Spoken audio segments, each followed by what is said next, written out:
Money FM 89.3. Best of breakfast.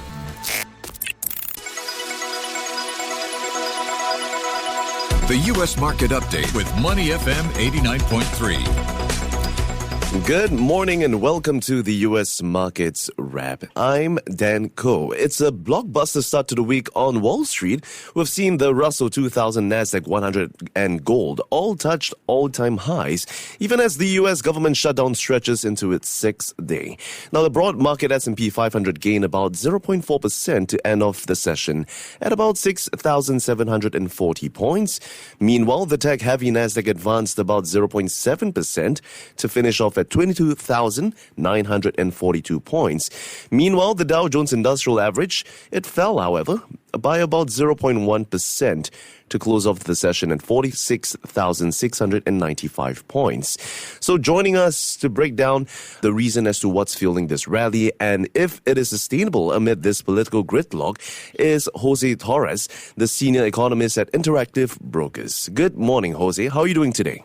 Good morning, Dan. Great to join you again. Doing great. How are you? I'm doing good myself. Rainy start for us here in Singapore, but it's okay that we're not dampen our spirits because we're turning over to the U.S. markets where we're seeing investors and markets shrugging off everything from the government shutdown to higher yields. I mean, we're seeing how Russell, Nasdaq, and even gold all breaking records. There's also small caps, tech, and safe havens all rising together. So how should we be making of this latest rally? Is this optimism about growth and earnings, or are we just seeing a bit of a speculative axis? Well, I think it's definitely a mix, but the market is well supported here when you consider the growth data that we got last week that really pointed to a still solid economy with some weak points, namely the labor market and hiring. But what investors are taking from it, Dan, is that the strong economy is going to bolster corporate earnings, while the softer hiring is not necessarily a terrible thing right now, because that is driving rate cut optimism. You know, we're expecting rate cuts from the Fed in October, December, and January, and that'll help a lot of the sectors in the market that are in need of monetary policy accommodation, namely real estate, industrials, and small businesses. That's why you see the Russell 2000 made a new high today. As far as the Nasdaq making a new high, you know, the lack of government data, we've had private sector data, but the lack of government data has really opened the door, Dan, for these AI deals and these AI announcements to really spark some animal spirits. And that's what we saw today again. Also a merger Monday. We got that merger between Fifth Third and Comerica for the 9th largest bank in the U.S. So that also helped optimism in terms of deal flow and M&A prospects. All in all, yields going up a little bit. I think that's more of a global theme. You know, we see what's happening in Tokyo, in Paris, in the UK. So we're seeing long end yields around the world going up a little bit. Gold is rising as a safe haven. Also worried that the developed market central banks are tolerating above target inflation. When you look at the Fed with the PCE inflation at 2.7%, going to cut. When you look at the Bank of England with inflation at roughly 3.8%, already cut several times, probably going to cut a few times more. And that's really what's been driving the gold metal to really 51% year-to-date gain, which is spectacular. Yeah, closing into the $4,000 level, that's certainly something to watch. Now, Jose, I'd like to turn your attention over to the headlines where we're seeing a lot of AI mega deals. I mean, we talked about the OpenAI's multi-billion-dollar agreement with AMD. So is this a sign that corporate confidence and M&A appetite is returning to the markets? I mean, especially against the backdrop of uncertainty in Washington. I think so. I think that the rate cutting cycle is resuming this year.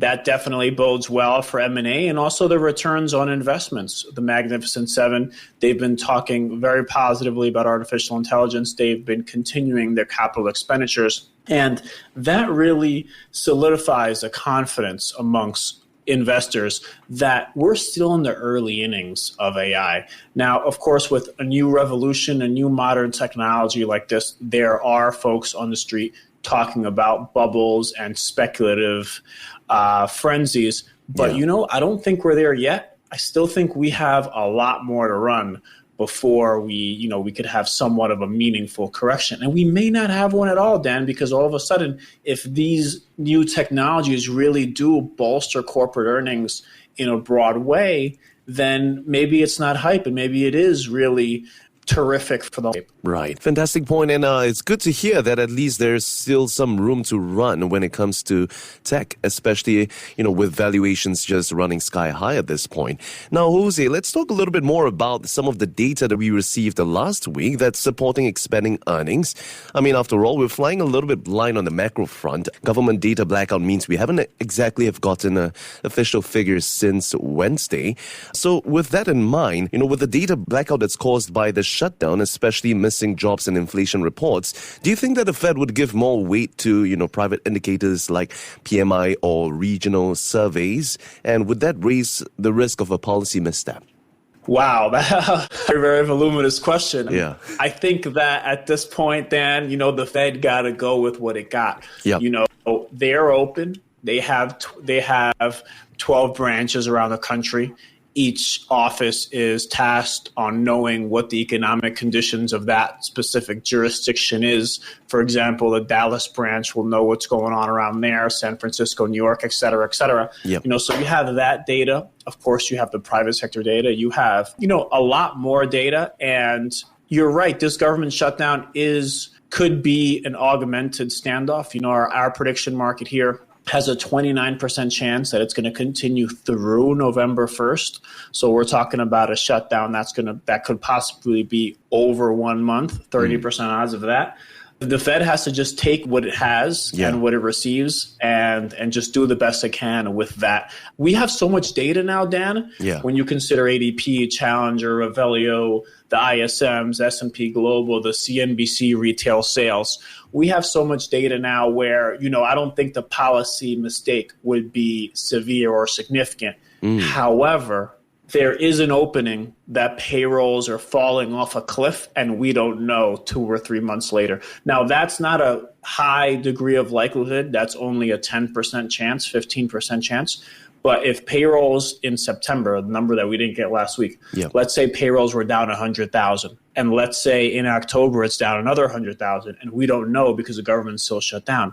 That would have been numbers that would have driven the Fed to drop 50 basis points. And then if the government reopens and we get those numbers, then we all find out the Fed is late. And that could be a very negative risk-off setup.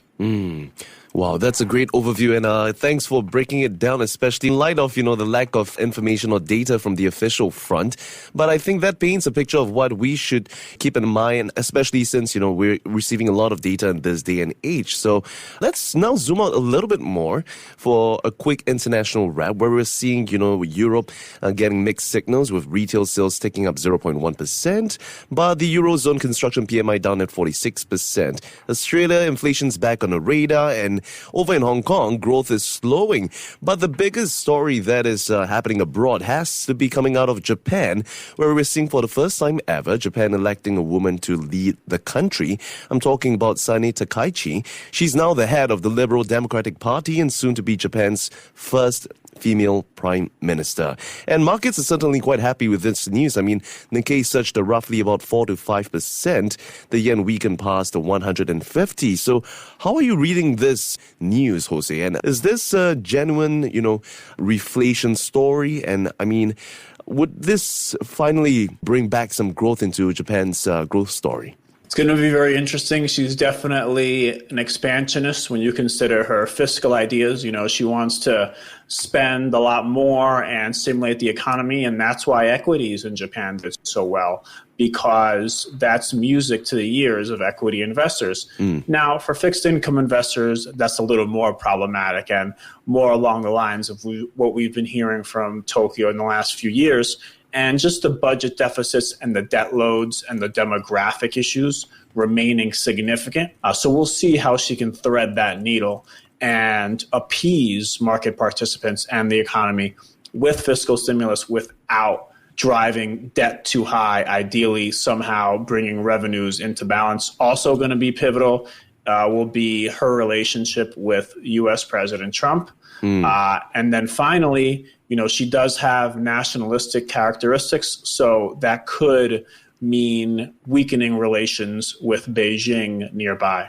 Yep, and that's a tough beam to balance for her, as after all, she would have to contend with a sluggish economy and households grappling with high costs and slower wage growth. But we'll see how this pans out for her as she takes on the role.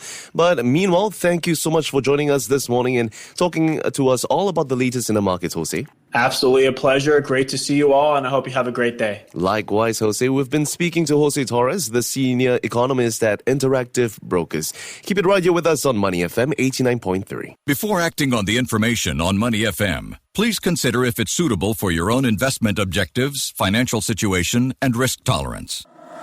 Money FM 89.3.